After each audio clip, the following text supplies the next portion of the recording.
JSC math অথবা class 8 এর math আমরা যেটাই বলি না কেন, এই যে আমরা পরিসংখ্যান চ্যাপ্টার, যে চ্যাপ্টারটা প্রত্যেকটা ক্লাসে আছে, ক্লাস 6 থেকে শুরু করে ক্লাস 5 থেকে শুরু হয়েছে আর কি, আমরা সামনেও পাবো 19 এই চ্যাপ্টারটা পাবো। তো এই চ্যাপ্টারে আমরা করেছিলাম হচ্ছে কত পর্যন্ত, আমরা 13 পর্যন্ত করেছিলাম গড় আয়তলেখ। আজকে 14 নম্বর অঙ্কটা আমরা করব। সারণী হতে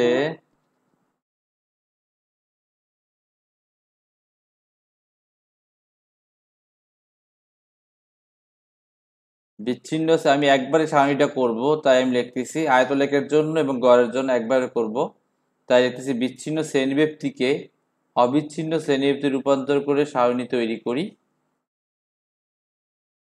বিচ্ছিন্ন শ্রেণীব্যক্তিকে অবিচ্ছিন্ন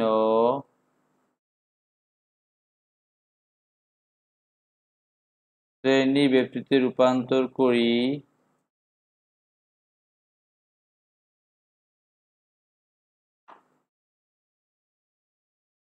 বিচ্ছিন্ন শ্রেণীটিকে অবিচ্ছিন্ন শ্রেণীতে রূপান্তর করি এবং সারণী তৈরি করি।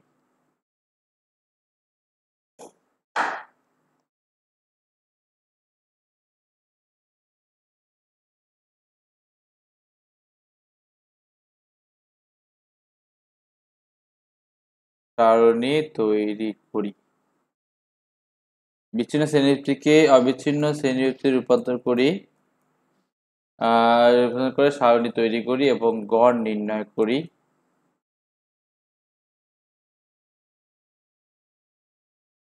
তাহলে সেক্ষেত্রে আগের কথা মতো এই যে শ্রেণীব্যক্তি অবিচ্ছিন্ন শ্রেণীব্যক্তি, তো এখানে আমি দেখতে পাচ্ছি যে প্রথমে আছে মাসিক মজুরি, চলো মাসিক মজুরি লিখতে পারো যে মাসিক মজুরি, তারপরে অবিচ্ছিন্ন শ্রেণীব্যক্তি,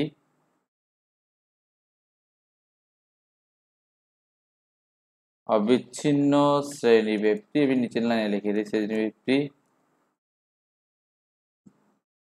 তারপরে হচ্ছে আমার শ্রেণী মধ্যমান,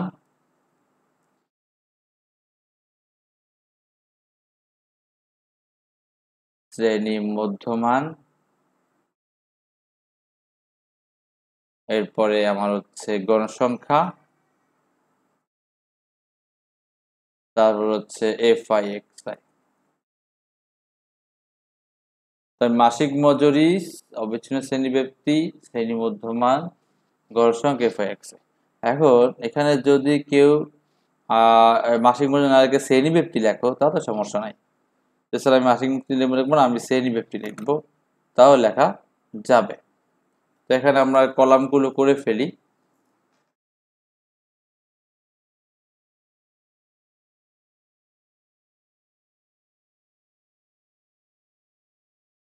কলামগুলো করে ফেলি।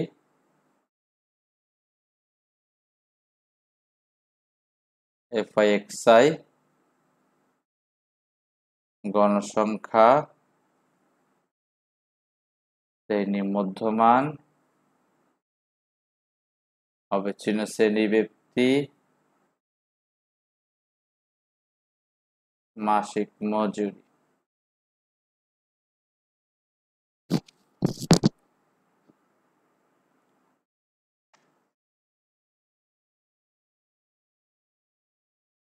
এরপরে এই বড় একটা দাগ দিয়ে দিই এবং এই যে এইটা সবাই পেন্সিল দিয়ে করবেন, এটা সবাই পেন্সিল দিয়ে করবেন। এই যে বক্সগুলো বা বক্সের দাগগুলো পেন্সিল দিয়ে লিখবেন, আর ভিতরে লেখাগুলো কলম দিয়ে লিখবেন। বক্স করার সময় পেন্সিল দিয়ে সাহায্য নিলে সবচেয়ে ভালো হয়, বক্স করার জন্য পেন্সিলের সাহায্য নিলে সবচেয়ে ভালো হয়। তো আমার মাসিক মজুরি এটা কি কি আছে, এটা হচ্ছে 51 থেকে শুরু হয়েছে, 5 ব্যক্তির ব্যবধান দেখা যাচ্ছে 90 পর্যন্ত। তো 51 থেকে 55, 56 থেকে 60, তাহলে আমরা লিখে ফেলি 51 থেকে 55, 56 থেকে 60, 61 থেকে 65, 66 থেকে 70, 71 থেকে 80, সরি 70 থেকে 70, 71 থেকে 75, 76 থেকে 80, 81 থেকে 86, তারপরে 85, 81 থেকে 85 হওয়ার কথা, 85, 86 থেকে 90। তো এই হচ্ছে 51 থেকে 55 থেকে সিরিয়াল করে 90 পর্যন্ত আমরা মাসিক মজুরি লিখে ফেললাম। এখন আমরা অবিচ্ছিন্ন শ্রেণীব্যাপ্তি লিখব, একটু জায়গা করে নিচে একটু বাড়িয়ে নেই। তো অবিচ্ছিন্ন শ্রেণীব্যাপ্তি লেখার জন্য যে কাজটা আমাদের করতে হবে, যা গত ক্লাসেও বলেছি, বারবার বলছি, এবং বাসায় যদি না করেন তাহলে কিন্তু হবে না। বেসিকটা মাথায় ঢোকাতে হলে বাসায় নিম্ন পরিমাণ রেগুলার অঙ্ক করতে হবে। তো সেই জন্য আমার কি করতে হবে, 0.5 কমে 0.5 বাড়বে, তার মানে 50.5 থেকে 55.5, 0.5 কমলো 0.5 বাড়লো, আবার 55.5 থেকে 60.5, 60.5 থেকে 65.5, 65.5 থেকে 70.5, 70.5 থেকে 75.5, 75.5 থেকে 80.5, 80.5 থেকে 85.5, 85.5 থেকে 90.5। অনেকে বলবে যে স্যার এটা অন্য কোনো নিয়ম করা যায় কিনা, বা এটা অন্যভাবে কোনো নিয়ম আছে। আসলে এইটাই হচ্ছে সবচেয়ে বেটার নিয়ম। অন্যভাবে নিয়ম আছে, একজন একরকম করে, কেউ এটাকে 50 বানিয়ে ফেলে, 50 থেকে 55, আবার এটাকে 55 বানিয়ে ফেলে। আসলে তখন এক ব্যবধান হয়ে যায়, সেক্ষেত্রে কিন্তু একটা হতে পারে, কি বলে, সংখ্যা বা উপাত্ত। আমরা জানি সারণীতে যে যে গণসংখ্যা হবে, এই গণসংখ্যাটা কি, এই সংখ্যাগুলোর মধ্যে যে কয়টা থাকে সেগুলোই যদি গণসংখ্যা, ঠিক না? তো সেক্ষেত্রে যদি ওইভাবে করতে যাও, বইয়ে মাঝে মাঝে উদাহরণে বা বিভিন্ন গাইডে দেখা যাবে যে এখানে 50 থেকে শুরু করছে ওরা, 50 থেকে 55, এটাকে আবার চেঞ্জ করে নাই, আবার এটাকে চেঞ্জ করছে, 55 লিখছে, এটা সাইড রাখছে, এটা সাইড রাখছে, মানে এই এক একজন এক এক ইচ্ছে মতন করছে। কিন্তু মেইন পারফেক্ট নিয়ম হচ্ছে 0.5 কমানো আর 0.5 বাড়ানো। তো এটাই সবাই করবে, এটাই সবচেয়ে বেটার। আমরা শ্রেণী মধ্যমানে যাবো যে 51 থেকে 51, 55 যোগফলকে 2 দিয়ে ভাগ। শ্রেণী মধ্যমান হচ্ছে 51 ও 55, একে যোগ করে 2 দিয়ে ভাগ। তো 51 আর 55 যোগফল হবে 106, আর 106কে যদি 2 দিয়ে ভাগ করি সেটা হবে 53। পরেরটা হবে 58, কারণ হচ্ছে 5 যেহেতু ব্যবধান, 58 তবুও সবাই একটু করে দেখেন যে 58 হয় কিনা। এটা করে দেখবেন সবাই, তাহলে ভালো হবে। 53, 58, তারপর একটা 63, তারপর একটা 68, তারপর একটা 73, তারপর একটা 78, তারপর একটা হচ্ছে 83, তারপর একটা 88, অর্থাৎ লাস্টে কিন্তু আমি 88 পাচ্ছি। এই দুটো যোগ করে ভাগ করে 88 হয়। এবারে গণসংখ্যা হচ্ছে 6, তারপরে 20, তারপরে 30, 6, 20, 30, তারপরে 15, তারপরে 11, এটা হুবহু বই দেখে দেখে লিখলেই হবে, 8, তারপরে 6, তারপরে 4।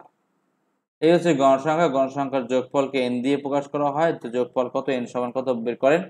আমি আবার বলছি, প্রথমে মাসিক মজুরি, তারপরে সেই অবিচ্ছিন্ন শ্রেণীব্যক্তি 0.5 কমে 0.5 বাড়বে, এরই সাথে পারফেক্ট। বাসায় একটু করলে এটা আপনার সহজ লাগবে না, মানে কঠিন লাগবে না, সহজই লাগবে, কারণ এই 55.5টাই কিন্তু এখানে লিখতেছি, ইজি জিনিস। তো আমরা এখন এই যে গণসংখ্যা যোগ করে ফেললাম। গণসংখ্যা হচ্ছে 100, আর শ্রেণীর মধ্যমানকে xi দিয়ে লেখা হয়। আমি এটা অন্য কালার দিয়ে লিখে যদি আপনাদের চোখে পড়ে, xi, এটা পরীক্ষা কালো দিয়ে লিখবেন, আর এটা হচ্ছে fi। তো fi xi দুটোর গুণফল আমরা এখানে লিখবো।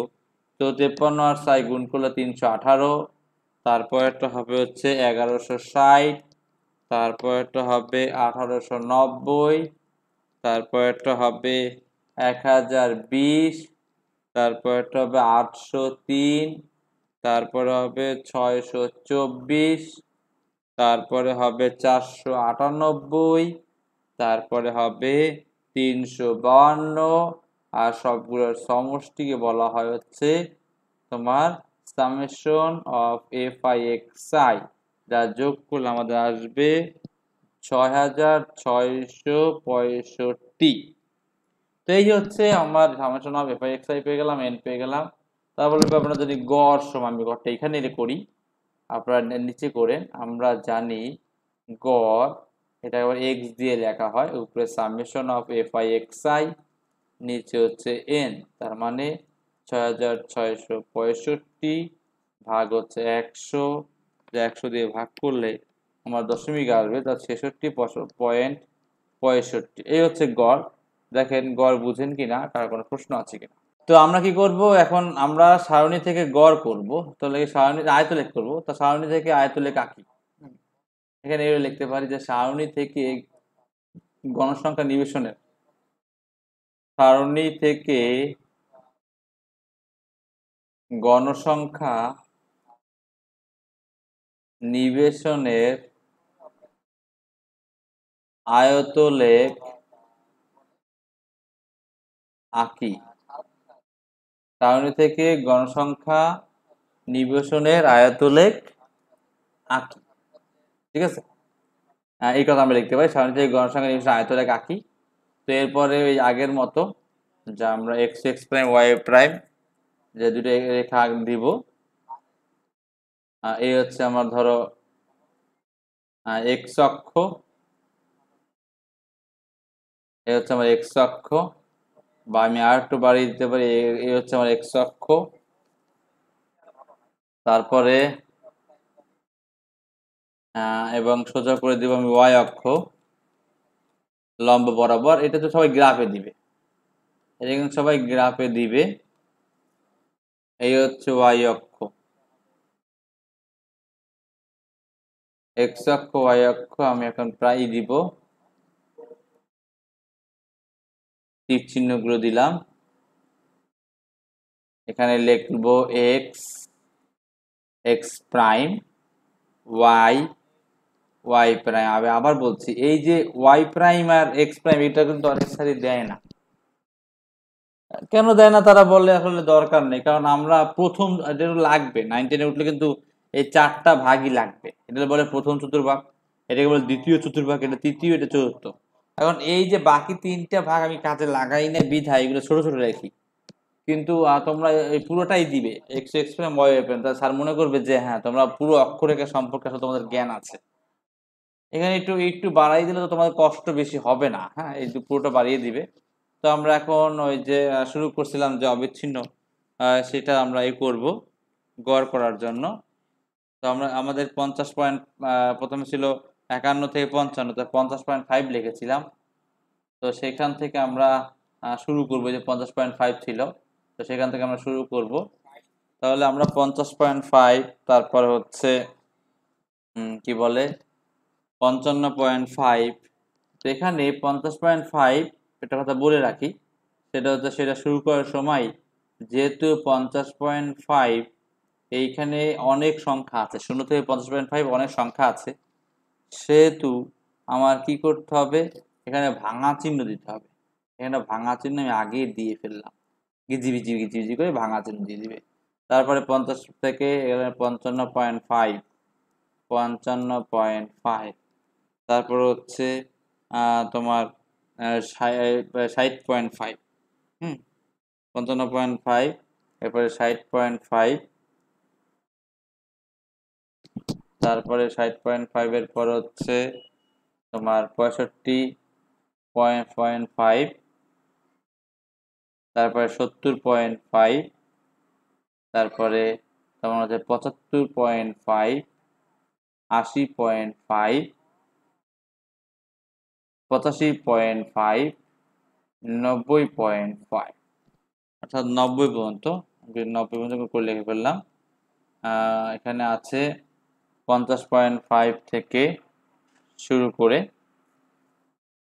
55.5, 60.5, 65.5, 70.5, 75.5, 80.5, 85.5, 90.5। এইগুলো আমি একটা কথা বলি যে এখানে তো আমি হাত দিয়ে করতেছি, একটা ছোট বড় মনে হতে পারে, কিন্তু এটা কিন্তু আপনারা কি বলে গ্রাফে করবেন, এবং এই দাগটা দিতে হবে এমন কোনো কথা নেই। এই দাগগুলো দিতে হবে না, কারণ গ্রাফে এমনি দাগ আছে। তো এটা প্রতি 5 ঘর পর পর, প্রতি 5 ঘর পর পর আমরা নিব, কারণ হচ্ছে এখানে টোটাল আছে 5টা সংখ্যা, আর ঘরও নিব 5 ঘর পর পর, তাহলে প্রতি এক ঘরকে এক একক। আর এখানে লিখবো আমার হচ্ছে শ্রেণী ব্যক্তি, শ্রেণী ব্যক্তি ঠিক হলে অবিচ্ছিন্ন শ্রেণী ব্যক্তি কথা অবিচ্ছিন্ন কথা লিখতে পারো, বা শুধু শ্রেণী ব্যক্তি লিখলেও হবে। আর এখানে লিখবো গণসংখ্যা, এখানে লিখবো আমরা গণসংখ্যা। এখানে আমরা গণসংখ্যা, গণসংখ্যা যেগুলো আছে এটাও এক ঘর, যেমন 4, 6, তারপরে 8, 11, 15, এইভাবে কিন্তু আমরা গণসংখ্যা এখানে লিখতে পারি।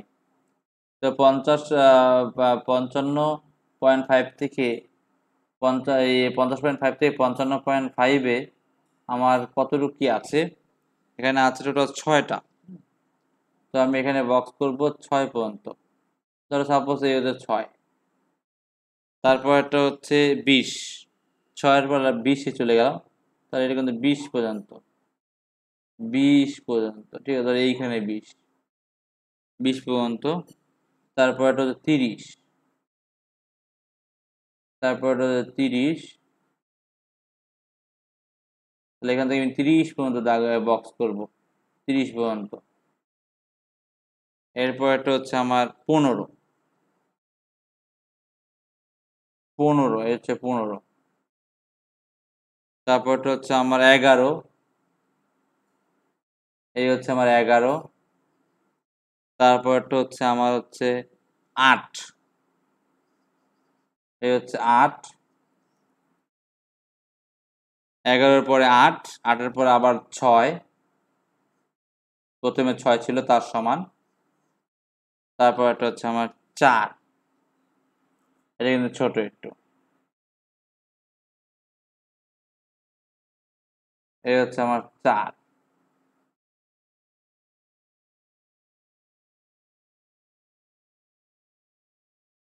তো এই হচ্ছে আমার আয়তলেখ, টোটালটা আঁকলাম আমি। এখন একটু সে সবকিছু মিলাই দিয়ে আমার নিচে ফাঁকা হয়েছে, নিচে ফাঁকা হবে না, জাস্ট আমি জুম দিয়ে করেছি তো সেজন্য এরকম হয়েছে। আমি এগুলো ঠিক করে দিই, আপনার তো পেন্সিল দিয়ে স্কেল দিয়ে করবেন। এরকম ফাঁকা হওয়ার নিচে ফাঁকা থাকবে না। এবং গত ক্লাসে বলছিলাম যদি অবিচ্ছিন্ন না করি তাহলে কিন্তু এই যে পাশাপাশি এগুলো পাশাপাশি আর হবে না, সেজন্য অবিচ্ছিন্ন করতে হবে, করলে এইরকম পাশাপাশি মিলে মিলে এই আয়তলেখগুলো হবে। এই যে আমি করে ফেললাম। তো এখন আমরা গণসংখ্যা যদি লিখতে চাই গণসংখ্যা লিখে ফেলতে পারি। সেটা হচ্ছে এখানে হচ্ছে এখানে 6, এখানে হচ্ছে 8, তারপরে 11, হ্যাঁ এগুলো আমরা দিতে পারি। তারপরে ছিল 15, তারপরে ছিল 20, তারপরে ছিল 30, এই নাম্বারগুলো দিতে পারি। এরপর এখানে এই যে গণসংখ্যা এখানে তীর চিহ্ন দিলাম। এই হচ্ছে আমার টোটাল আয়তলেখ। লেখাটা আগের মতোই, সে 10 নম্বরের লেখাটা আমাদের ইউটিউব চ্যানেলে অলরেডি দেওয়া আছে, যে মনে করি x x প্রাইম এবং y y প্রাইম যথাক্রমে x অক্ষ y অক্ষ এবং ও তাদের মূল বিন্দু।